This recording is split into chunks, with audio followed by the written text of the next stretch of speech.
ফামিনহুম যালিমুল লিনাফসিহি ওয়া মিনহুম মুকতাসিদ ওয়া মিনহুম সাবিকুম বিল খায়রাতি বিইذনিল্লাহ। আল্লাহ বলেন, অগণবে যে উম্মত আপনার ইলমের উত্তরাধিকারী হবে, যেই উম্মত আপনার ইলমের উত্তরাধিকারী হবে, কোরআনের উত্তরাধিকারী হবে, হাদিসের ইলমের উত্তরাধিকারী হবে, এরা কিন্তু আবার তিন ভাগে বিভক্ত হয়ে গেছে। একদল হইল জালিমুল লিনাফসিহি, যারা নিজের উপরে জুলুম করেছেন, নিজের উপরে যারা অত্যাচার করেছেন। দুই নম্বর ওয়া মিনহুম মুকতাসিদ, যারা মধ্যপন্থা অবলম্বন করেছেন। তিন নম্বর ওয়া মিনহুম সাবিকুম বিল খায়রাতি বিইذনিল্লাহ, যারা নেকির কাজে সব সময় অগ্রগামী। সুবহানাল্লাহ। কয় ভাগ হইল? মনে থাকবো নি আপনারা? এক উম্মত তিন ভাগ। এক ভাগ হইল জালিমুল লিনাফসিহি, যারা নিজের উপর জুলুম করেছে। দুই নম্বর যারা মধ্যপন্থা অবলম্বন করেছে। তিন নম্বর হইল যারা সব সময় নেকির কাজে অগ্রগামী। এই হইল তিন ভাগ। তিন ভাগের পরিচয় দিলে লম্বা হয়ে যাবে, কথা শেষ করতে হবে খুব কম সময়। লম্বা করা লাগবে, আমি ভাবছি শর্ট করব, ওরা বলছে আরো লম্বা করে। আপনারা আছেন নি আমার সাথে? সবাই আছেন? কারা কারা আছেন হাতটা তুলেন দেখি। মাশাআল্লাহ, দুইবার তুলেইলাম, কষ্ট হয়েছে না তো? একবার তাকবীর দেন, নারে তাকবীর।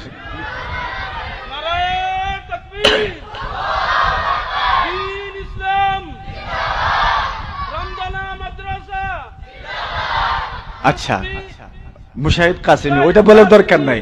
তাকবীর হবে আল্লাহর নামে। কার নামে? আরে বলেন না, তাকবীর কার নামে? বলেন, তাকবীর কার নামে? নারে তাকবীর, নারে তাকবীর, নারে তাকবীর। মাশাআল্লাহ। মাদ্রাসা জিন্দাবাদ, মাদ্রাসা থাকবে কিয়ামত পর্যন্ত ইনশাআল্লাহ। বলেন। আচ্ছা, আমি বলছিলাম উম্মত কয় ভাগে বিভক্ত? ফামিনহুম যালিমুল লিনাফসিহি ওয়া মিনহুম মুকতাসিদ ওয়া মিনহুম সাবিকুম বিল খায়রাতি বিইذনিল্লাহ। এই তিন প্রকারের ব্যাখ্যা হাফিজ ইমাদউদ্দিন ইসমাঈল ইবনে কাসির আল কুরাশি আদ-দামিশকি রাহিমাহুল্লাহু তাআলা তার তাফসীর ইবনে কাসিরের মধ্যে দিয়েছেন। জালিমুল লিনাফসিহি কারা? শর্টে বলে দেই, জালিমুল লিনাফসিহি হলো যারা ফরজ ওয়াজিব ঠিকমতো আদায় করে না, হারাম মাকরুহে তাহরিমি সবগুলো কাজে অংশগ্রহণ করে। এই মানুষগুলো জালিমুল লিনাফসিহির অন্তর্ভুক্ত। এরা নেকির কাজও করে, ফরজ আদায় করে মাঝে মধ্যে, ওয়াজিবও আদায় করে মাঝে মধ্যে, কিন্তু ছাড়েও, ওয়াজিবও ছাড়ে, ফরজও ছাড়ে, হারাম থেকে বাঁচেও মাঝে মধ্যে, আবার হারাম করেও, মাকরুহে তাহরিমি থেকে বাঁচেও মাঝে মাঝে, আবার মাকরুহে তাহরিমি করেও। এমন মানুষ তো নাই ওই রামদানাথ। এই দল কম না বেশি? যারা ফরজ ওয়াজিব মাঝে মধ্যে ছুটে যায়, এমন মানুষ আছে না নাই? এটা জালিমুল লিনাফসিহি। দুই নম্বর দল ওয়া মিনহুম মুকতাসিদ, যারা মধ্যপন্থা অবলম্বন করেন। মানে এত উপরের দরজার বুজুর্গ তো নয়, এত উপরের দরজার পীর তো নয়, ওলি তো নয়, বুজুর্গ তো নয়, তবে হারাম কাজে অংশগ্রহণ করে না। সুবহানাল্লাহ। বলেন ওয়া মিনহুম মুকতাসিদ, যারা মধ্যপন্থা অবলম্বনকারী, মানে যারা হারামে অংশগ্রহণ করে না, মাকরুহে তাহরিমিতে অংশগ্রহণ করে না, মাঝে মধ্যে মাকরুহে তানজিহি হয়ে যেতে পারে, ফরজও ছাড়ে না, ওয়াজিবও ছাড়ে না, সুন্নতও ছাড়ে না, মাঝে মধ্যে মুস্তাহাব ছুটে যেতে পারে। এমন মানুষও আছে না নাই? সংখ্যা খুব বেশি। এই দলের সদস্য কম না বেশি? কম। আচ্ছা, এটা হলো দুই নম্বর দল।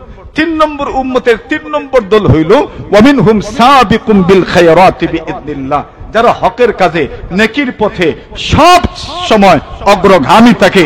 মানে হারামেও যায় না, মাকরুহে তাহরিমিও যায় না, মাকরুহে তানজিহিও হয় না, এরা ফরজও ছাড়ে না, ওয়াজিবও ছাড়ে না, এরা সুন্নতও ছাড়ে না, মুস্তাহাবও ছাড়ে না।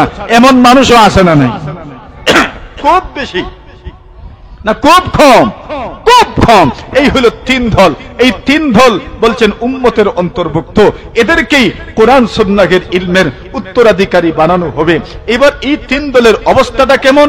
আব্দুল্লাহ ইবনে মাসউদ এই তিন দলের পরিণাম সম্পর্কে বলেন, ফাযালিমুকুম ইউগফারু লাকুম ومقتصدهم يحاسب حسابا يسيرا وسابقهم يدخل الجنة بغير حساب আব্দুল্লাহ ইবনে মাসউদ বলেন এরকম মাসরুফ যে মানুষ জালিমুল লিনাফসিহি হারাম কাজে অংশগ্রহণ করে মাঝে মধ্যে ফরজ ওয়াজিব ছুটে যায়, ওই মানুষগুলো যদি আল্লাহর দরবারে তওবা করেন, তওবা করতে দেরি হবে, আল্লাহ তাআলা তাদের জীবনের সমূহ গুনাহ মাফ করে দিবেন। সুবহানাল্লাহ। এরাও ওলি হয়ে যেতে পারবে। 2 নম্বর দল মুক্তাসিদুহুম, যারা মধ্যপন্থা অবলম্বন করে। অমুক্তাসিদুহুম ইউহাসাবু হিসাবান ইয়াসীরান, যারা মধ্যপন্থা অবলম্বন করেন এই মানুষগুলোর প্রতিদান আব্দুল্লাহ ইবনে মাসউদ রাদিয়াল্লাহু তাআলা আনহু বলেন ওই মানুষগুলোর প্রতিদান হইল ওয়ামুক্তাসিদুহুম ইউহাসাবু হিসাবান ইয়াসীরান, যারা মধ্যপন্থা অবলম্বন করে কিয়ামতের কঠিন ময়দানে এদের হিসাবকে সহজ করে দেওয়া হবে। সুবহানাল্লাহ। হিসাব কি হবে? জোরে কইন। হিসাব সহজের অর্থ কি? হিসাব তো হিসাব, ওই হিসাব আবার সহজ হয় কেমন? ওই কথা আম্মাজান আয়েশা সিদ্দিকা রাদিয়াল্লাহু তাআলা আনহা রাসূলুল্লাহকে প্রশ্ন করেছেন। নবীজি সব নামাজের পরে দোয়া করতেন, আয় আল্লাহ হাসিবনি হিসাবান ইয়াসীরা, আল্লাহ আমার হিসাবকে সহজ করে দেন, আমার হিসাবকে সহজ করে দেন। ইমাম বুখারী রাহিমাহুল্লাহু তাআলা ইলম অধ্যায়ে এক অধ্যায় ভাব আনছেন, যেখানে উনি বলেছেন কেউ যদি কোনো কিছু না বুঝে তাহলে অবশ্যই প্রশ্ন করা দরকার বুঝার জন্য এটার অর্থ কি, এটার ব্যাখ্যা কি। আম্মাজান আয়েশা সিদ্দিকা রাসূলকে প্রশ্ন করেন, ইয়া রাসূলুল্লাহ আপনি প্রায় নামাজের পরে দোয়া করলেন আল্লাহ আমাকে সহজ হিসাব করেন, সহজ হিসাবের অর্থ কি? রাসূলুল্লাহ জবাব দিলেন, সহজ হিসাবের অর্থ হইল আমলনামা প্রত্যেকের আছে না নাই? আছে না নাই? না আপনার নাই? না আছে? সবার আছে, সবার আছে। কয়েক ভাবে আমলনামা মানুষের সামনে পেশ করা হবে। কিছু দেওয়ান, কিছু দপ্তর আছে যেখানে জুলমের কথা লেখা হবে, কিছু দপ্তর আছে নেকির কথা, কিছু দপ্তর আছে অন্যান্য গুনাহের কথা সেখানে লেখা থাকবে। এই সবগুলো দপ্তর আপনার সামনে নিয়ে আসা হবে, আপনার সামনে খোলা হবে, বলা হবে ইকরা কিতাবাকা কাফা বিনাফসিকাল ইয়াউমা আলাইকা হাসিবা, আপনি আপনার আমলনামা পড়ুন, আপনার হিসাবের জন্য আপনার আমলনামা যথেষ্ট। মানুষ পড়বে আর বলবে সুবহানাল্লাহ, কি আমলনামা রে ভাই, মালি হাদাল কিতাব লা ইউগাদিরু সাগীরাতান ওয়ালা কাবীরাতান ইল্লা আহসাহা ওয়া ওয়াজাদু মা আমিলু হাফিরা, ছোট বড় নেকি গুনাহ একটাও ছুটে নাই, সবগুলো লিপিবদ্ধ আছে, একটাও ছুটবে না। তাহলে ছুটছে না তো একটা। এখন হিসাবে সহজের মানে আম্মাজান আয়েশাকে রাসূল বলেন হিসাব সহজের অর্থ হইল আল্লাহ আরাদ, অর্থাৎ তোমার আমলনামা আল্লাহর সামনে পেশ করা হবে, জিজ্ঞাসাবাদ করা হবে না, আমলনামা আসবে আর বলা হবে যাও যাও যাও, সুবহানাল্লাহ বলে কোনো জিজ্ঞাসাবাদ নাই। আমলনামা আসবে, আসার সাথে সাথে বলবেন হ্যাঁ ফাইল ওকে ওকে ওকে ওকে ক্লিয়ার ক্লিয়ার, যাও যাও, শুধু আমলনামা পেশ করা হবে আর কিছু হবে না, জিজ্ঞাসাবাদ করা হবে না। অতঃপর রাসূল বলেন যদি জিজ্ঞাসাবাদ করা হয় তাহলে ফেঁসে গেছে। সুবহানাল্লাহ। জিজ্ঞাসাবাদে পড়ে গেলেই কি ফেঁসে গেলেন, পড়ে গেলেন তো ফেঁসে গেলেন। মান্নু পেশা রাসূল বলছেন যদি হিসাব নিকাশ শুরু করে দেওয়া হয়, জিজ্ঞাসাবাদ শুরু করে দেওয়া হয় তাহলে আযাব পেয়েই যাবেন, ধ্বংস হয়েই যাবেন। যদি বলা হয় একটা ওয়াক্তের নামাজ এমন দেখাও যেই নামাজে দুনিয়ার কোনো চিন্তাই করছো না, ফাঁস তো বলেন না। যদি বলা হয় একটা ওয়াক্তের নামাজ এমন দেখাও যেই নামাজে দুনিয়ার কোনো চিন্তা করো নাই, তো সব ফাঁস। তো মান্নু কিসা, যদি জিজ্ঞাসাবাদ করা হয় শেষ, ফেঁসে যাবে।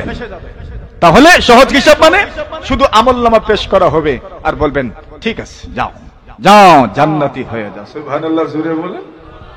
ওইটাই সহজ। যারা মধ্যপন্থা অবলম্বন করবে এদের হিসাব সহজ হয়ে যাবে। ওয়াসাবিকুহুম ইউদখালুল জান্নাতা বিগাইরি হিসাব, আর যারা নেকির কাজে অগ্রগামী এদের ফলাফলটা কি বলে, এদের কোনো হিসাব নাই, কিতাব নাই, সোজা জান্নাতি হয়। আর জোরে বলেন।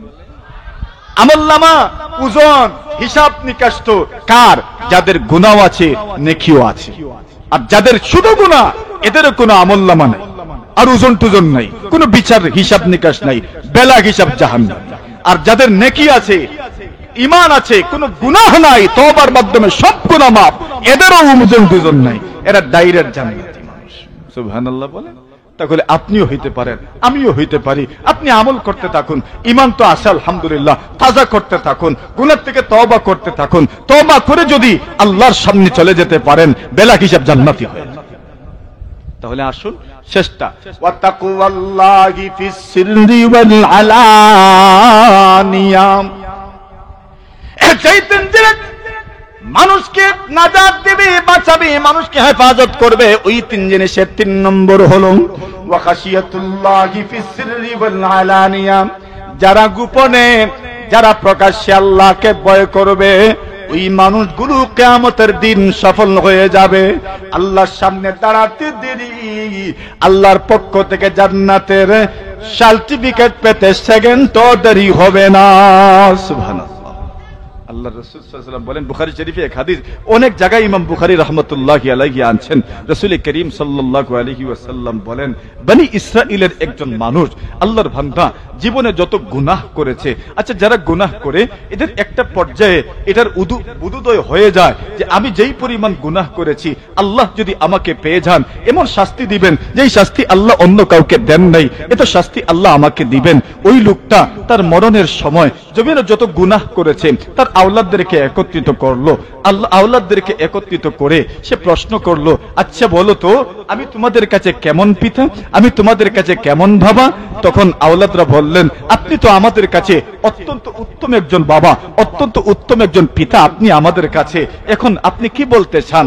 বাবা বললেন, আমি যেহেতু তোমাদের কাছে একজন উত্তম পিতা, একজন আদর্শ বাবা, তাহলে আমি হাতে ধরলেন, আচ্ছা আপনি তো কর্মী মানুষ, আপনার নেতা যদি আপনার হাতে নিজের থেকে ধরেন, তাহলে ওই কর্মীর মন, ওই কর্মীর বুকটা গর্বে ভুলে যায়, আমার নেতা আমার হাতে ধরে আমার সাথে সুন্দর ব্যবহার করেছেন, ঠিক না?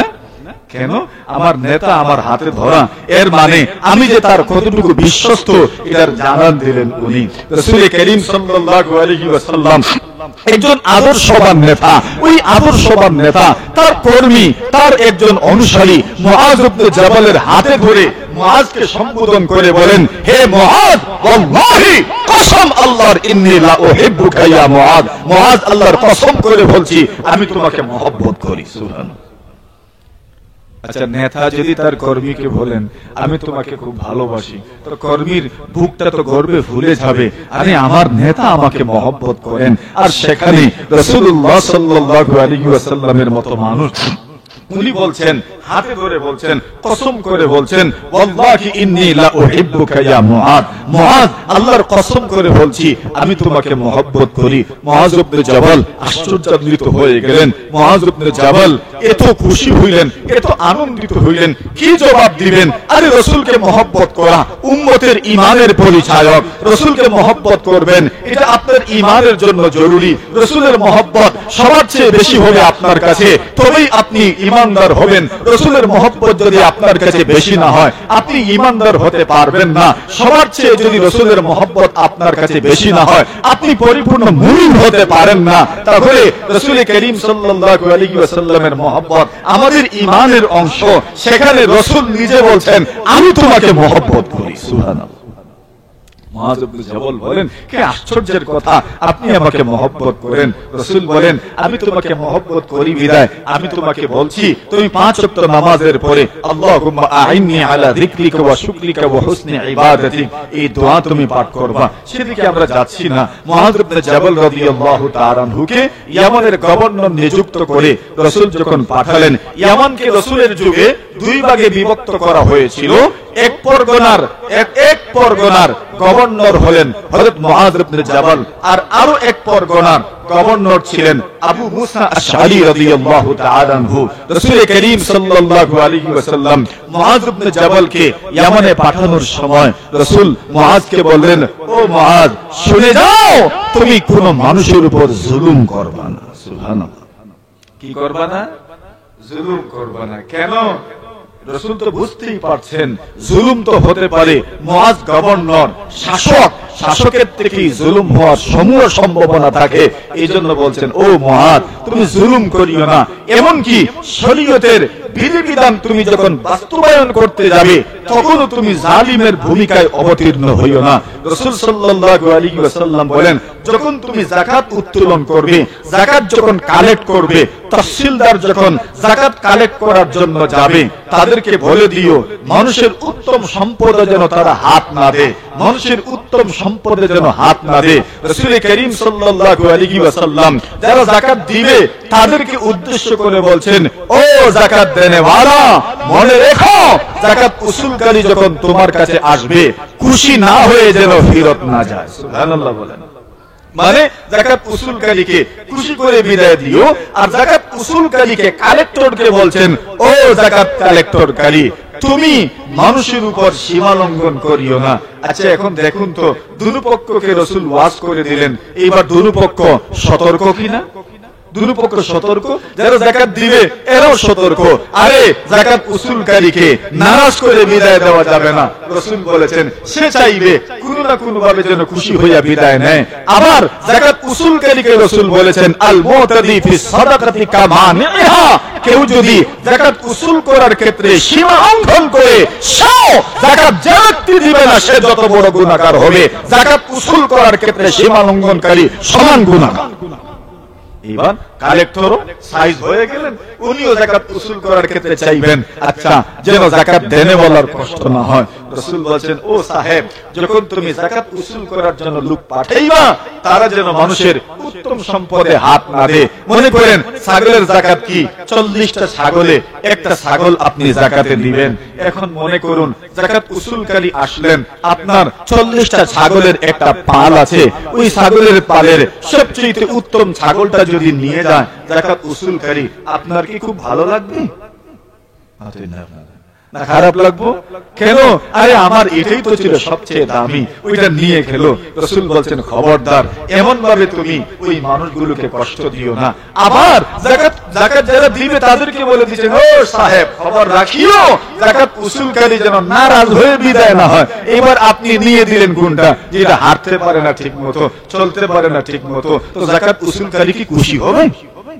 হ্যাঁ, লা ইউফারিকান্নাকুম ইল্লা আন রিদা, রাসূল বলেন খুশি হয়ে যেন ফিরত যায়। এবার রাসূল বলেন, খবরদার, মানুষের উত্তম সম্পদে হাত দিও না।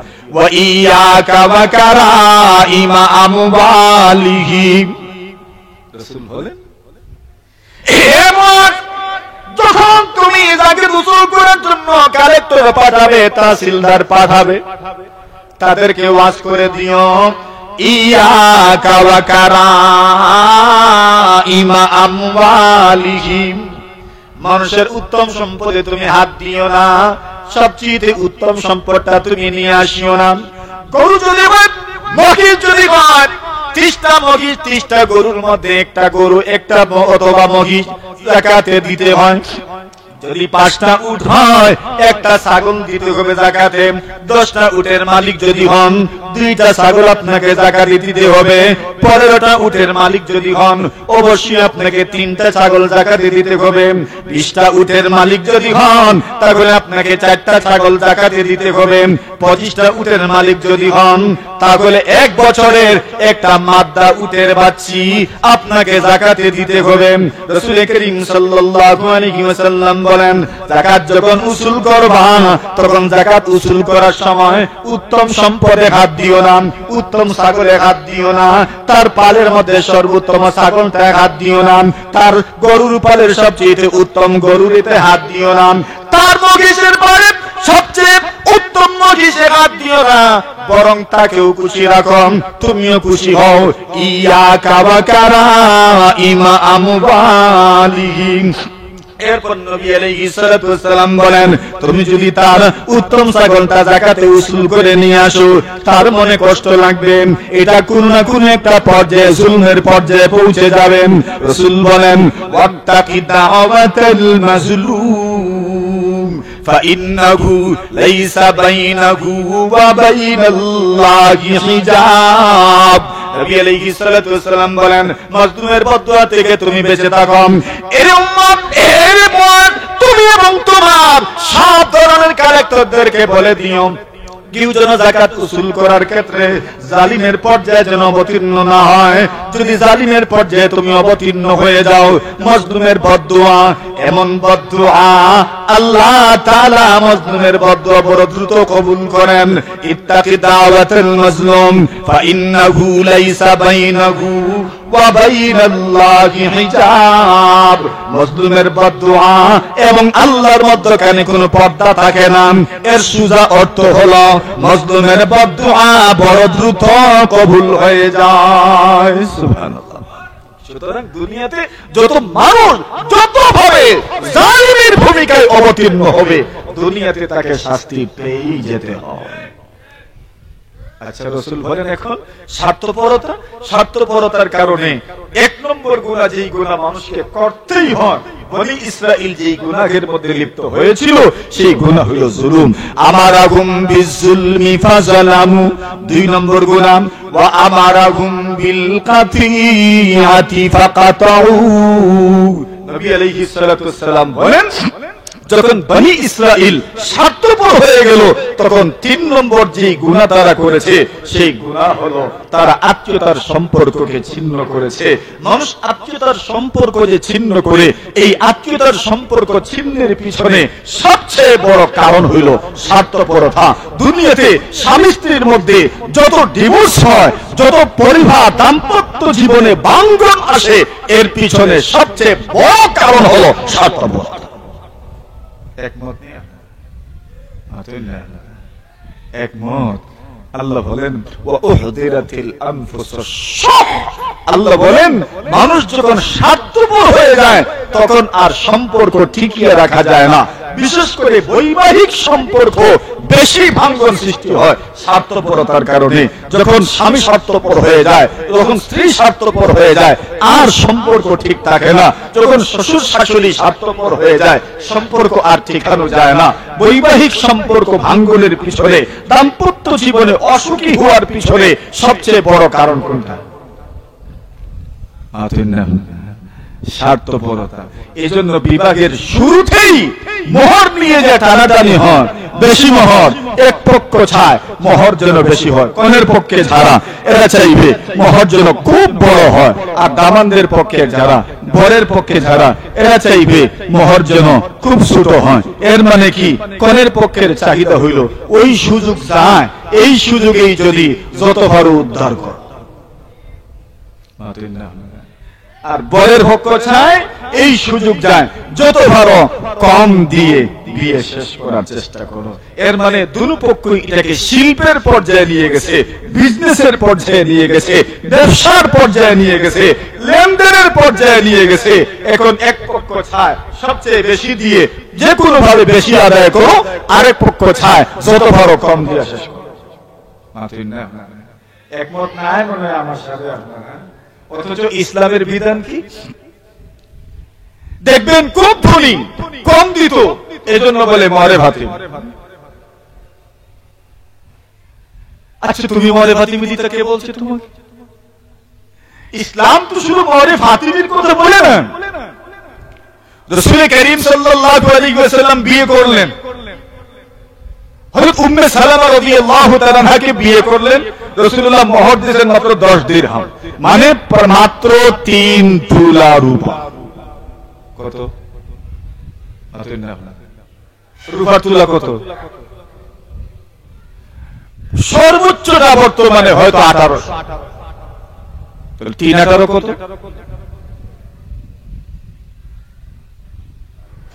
5400। রাসূলুল্লাহ উম্মে সালামাকে বিয়ে করছেন 5400 টাকা মোহর দিয়ে। যাও তো। এখন মোহর তো এমন কোন সুন্নত নয় যে এই সুন্নত শুধু ধনীরাই পালন করবে। সমাজে ঠেলাওয়ালা মানুষ আছে, রিকশাওয়ালা মানুষ আছে, এরা কি মোহরের ক্ষেত্রে সুন্নত আদায় করবে না? এরা মোহরে ভাতিমি সারা জীবনে নিতে পারবে। তো এদের জন্য কি মোহরের ক্ষেত্রে সুন্নত নাই? এরা কোন সুন্নত পালন করবে? মোহরে উম্মে সালামা দি 5000 দাও, এটাও তোমার জন্য সুন্নত। 6000 দিলেও সুন্নত, 10000 দিলেও সুন্নত, 15000 দিলেও এটা মোহরের সুন্নত।